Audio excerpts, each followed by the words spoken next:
Dear senior Arctic officials, permanent participants, working group chairs, and executive secretaries, thank you for this opportunity to introduce you to SAON's plans for its roadmap for Arctic observing and data systems, or the ROADS process. Through this process, it is SAON's objective to bring coherence to the diverse network planning strategies of relevance to the Arctic in order to progress towards implementing the Arctic observing and data systems we so urgently need. My name is Dr. Sandy Starkweather. I am a research scientist at the University of Colorado, and it's been my privilege to serve as the chair of SAON and to lead SAON in the drafting of the ROADS process in collaboration with our Roadmap Task Force and the Arctic Observing Summit. I'd like to start with a few remarks on SAON's vision and its evolving role.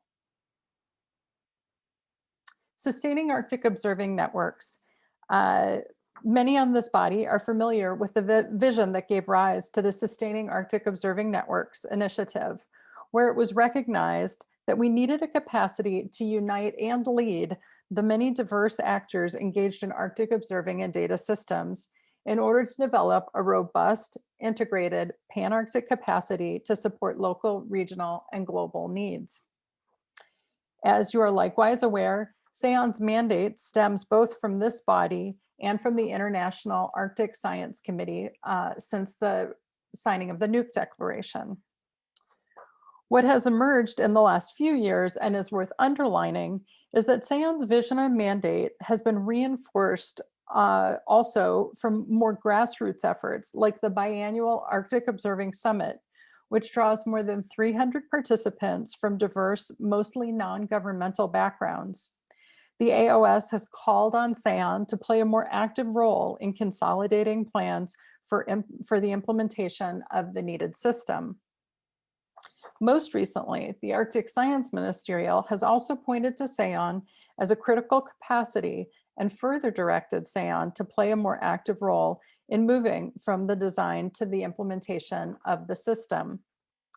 In response to these calls and in alignment with the goals of its 2018 strategic plan, the SAON board moved to empanel a task force of our partners to make recommendations for how SAON should respond to these calls to action. That task force, the Road Mapping Task Force, prepared recommendations during 2019 and in early 2020 partnered with the Arctic Observing Summit to critique and improve those recommendations through its working group, through the AOS working groups and 300 participants. The results, which I'll turn to now, reflect this collective thinking and have been endorsed by the SAON board. The task force began by recommending the following guiding principles for the process. First and foremost, the equitable inclusion of Indigenous peoples and funding for their active participation is critical to the ROADS process, both to help us focus and pinpoint the objectives of the observing system on things that are going to be of highest relevance to communities, but also to engage their expertise in observing and decision-making processes in the Arctic. Second, the task force recognized that all aspects of the ROADS process should support broadly shared benefit. Given the diversity of the partners at the table, many of them engaged in their own roadmaps and planning processes, we really couldn't emphasize this next point enough, that the ROADS process should complement and integrate rather than reproduce or start from ground zero with a blank page, the plans that are already being put in place by our partners. And here I highlight and flag that the Arctic Council working groups play a critical role in helping us to identify these existing strategies and to merge them under the ROADS process. And last, we recognize that of the diverse needs that are out there for the Arctic observing and data systems, not all of these needs are at the same level of readiness or as well defined and ready to be met. And so the ROADS process needs to be flexible in light of that and allow for evolution. So the task force also reviewed planning approaches used by our partners from local to regional to global networks. And so next I'm going to turn to a critical tool that emerged from that review process. So we recognized that we needed a mechanism to help us integrate goals across scales and to coordinate our requirements and our implementation strategies. One of the best practices that emerged in particular from the global networks, but also from regional networks, concerns essential variables. Essential variables, or the other names they go by, uh, describe broad phenomena that characterize the system of interest, in this case, the Arctic system. A good example is sea ice. It's a big bucket, it's a broad category, but it characterizes the Arctic system. And what was recognized is that while these planning tools are extremely valuable and create a really specific interface for topical coordination, the approaches used by the global networks could be improved through an Arctic lens. And so from the Arctic Observing Summit in particular, that began with the recognition that we really need to center Indigenous-led benefit identification in the development of our network. And as I mentioned, in order to engage around implementation strategies where Indigenous expertise is critical. We recognized too that part of what we needed to bring to the table was our own regionally identified science and decision-making needs. This body has a high level of concern with these science and decision-making needs and has come up with its own strategies for describing the variables that are needed. So the regional representatives also need to be at the table with their own variables and strategies. And last, we need to bring in the essential variables of the global networks, which are in some cases are very well established globally, but not well established locally.